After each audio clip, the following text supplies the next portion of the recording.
first and foremost, above everything, make sure you have all of your ducks in a row before you walk into a bank. Because as bankers, we see so many people who think they want to invest in real estate. They like the idea of it, but then they come in and they're all over the place. Right.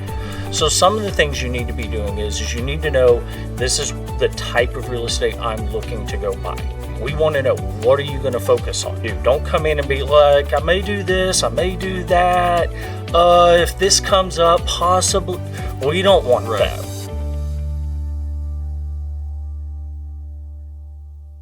Thanks for joining us on another REI-NWA podcast. This is podcast number 17.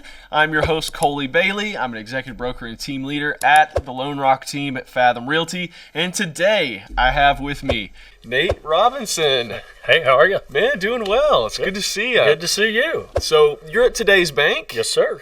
And Nate is joining us to tell us about how to get fundable in 2024. That's the topic that Kathleen so graciously bestowed upon you. Hey, I'm happy to do it because it's going to be better than 2023. I agree. 2023 was a little tough. Yeah. So 2024 is going to be good. Cool. Well, man, tell us a little bit about yourself, where you come from, how you got started, how you got into the industry. And So I got started right as I got out of high school and put myself through college. And where was that? Where'd you go to high school? Springdale High School. Okay, so, Springdale. Yeah, graduated class of 2005. Won a state championship playing soccer over there. It was fun. Oh, fantastic. It was fun. So, but got into banking as a teller. Part-time teller, doing the whole college gig and all that sort of stuff. And I've been doing it now for over 18 years. It's worked out really well. Yeah. Moved over to the lending side of things and navigated that and really found a niche in helping people with real estate investments. That's kind of where my bread and butter is, so to speak. Okay.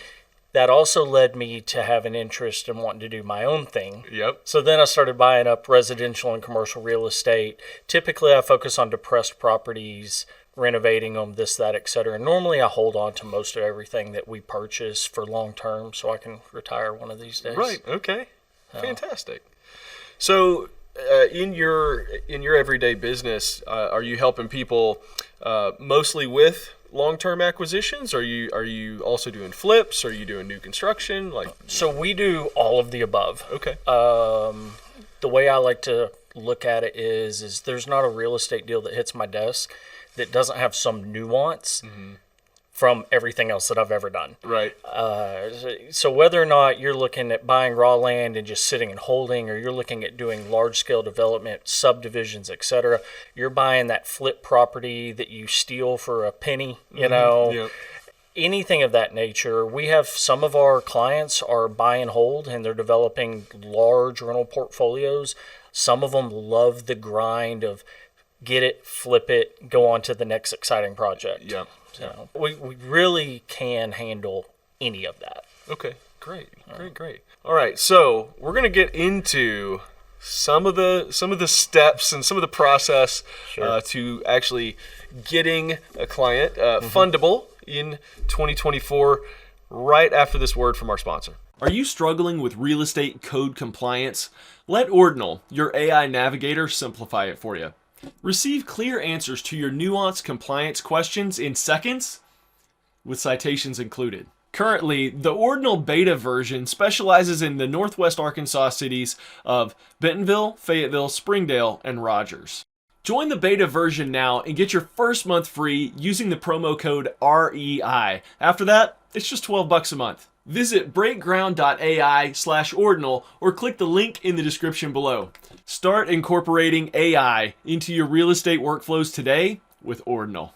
All right, so if someone is looking to get their finances in order, get ready to get funded coming up this year on their investments, what are some of the top tips that you've got to get them started?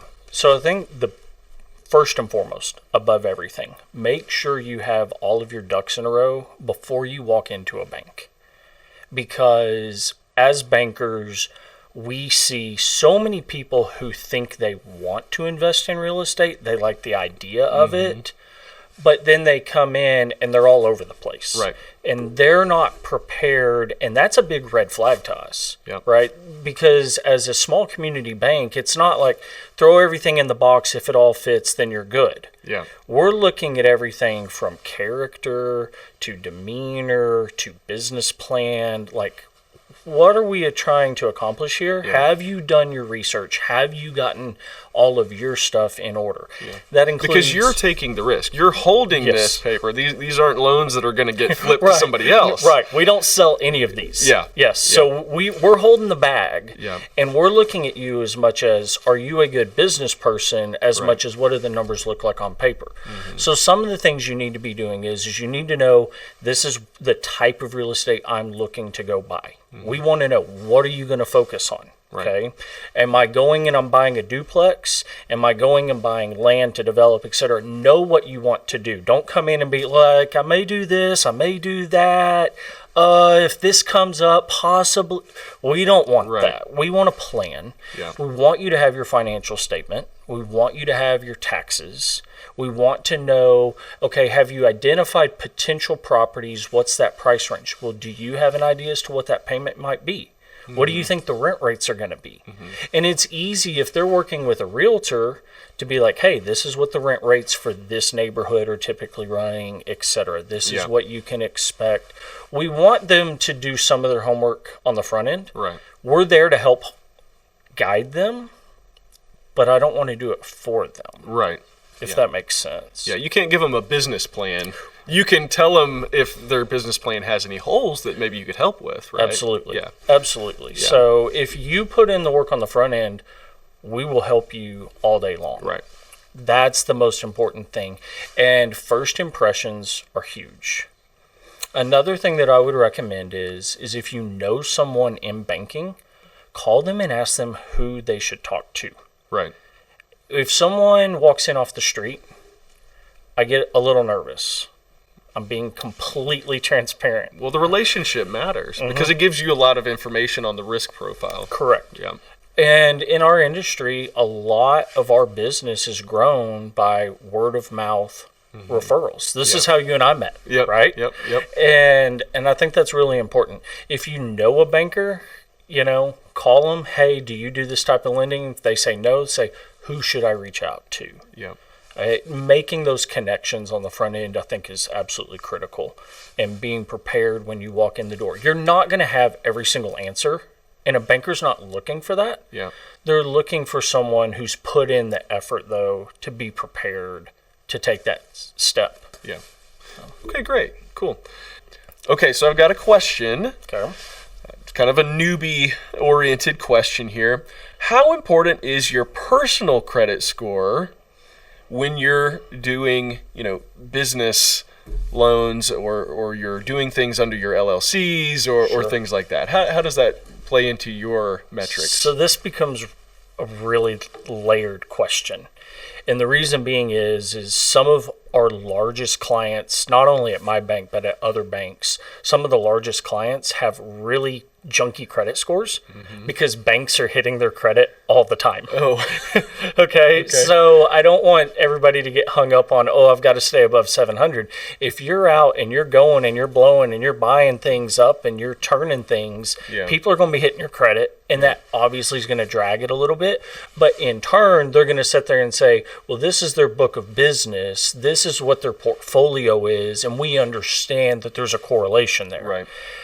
As a newbie, I will be completely transparent and say we look at your personal credit as a reflection as to how you're going to operate a business. Right. Because your business is not going to have a credit score. Right. So when we look at credit, all we see is the personal credit. And if you can't kind of take care of your own chickens, Yep. why would we want to, venture off and do business with you outside of that? I will say this, as a standard, the SBA requires a 690 credit score kind of as their minimum. Okay. On the banking side of things, we look at so many different pieces, and we can talk about the 5 C's of credit, but I think we'll save that for the rookie Nook. Okay. Yeah. And jump into that at that point, and we can break all those things out. Okay. But yeah, I mean, Cliff's notes are going to be, your payment history, missing payments kills it. Yes. Yes. Yes. That's a big one. Keep your credit card balances under 35% of your available limit. Right. So that's your ratios. Yes. Keep your ratios in check. Keep your ratios in check. Don't close old accounts, even if you're not using them. Don't close them. Because it adds to the length of credit history. Correct. Yep. Correct. Okay. And obviously we'll get more in depth on that. Yeah. And if you come to the Getting Fundable in 2024 program, this is actually going to be our Rookie Nook program for the month of January. It's going to be January 25th at 5:30 at the Whole Hog Cafe here in Fayetteville. You can actually ask your questions of Nate in person, and it'll be $20 at the door, or if you are an REI-NWA member, of course it's $0, and you can come to any of our events throughout the year. But this is going to be a really important step as you go into, especially if you're just getting started, but even if you're expanding into different types of projects, or if you're looking to expand the amount of projects that you're doing and you don't have a good banking relationship, or you're looking for another banking relationship, this is going to be a good program to come and attend and to meet Nate for sure. Absolutely. I'm looking forward to it. Yeah, well, thanks for coming in. This has been a good chat, and I'm looking forward to the program. Great. I appreciate your time. Yeah. We'll catch you on the next one.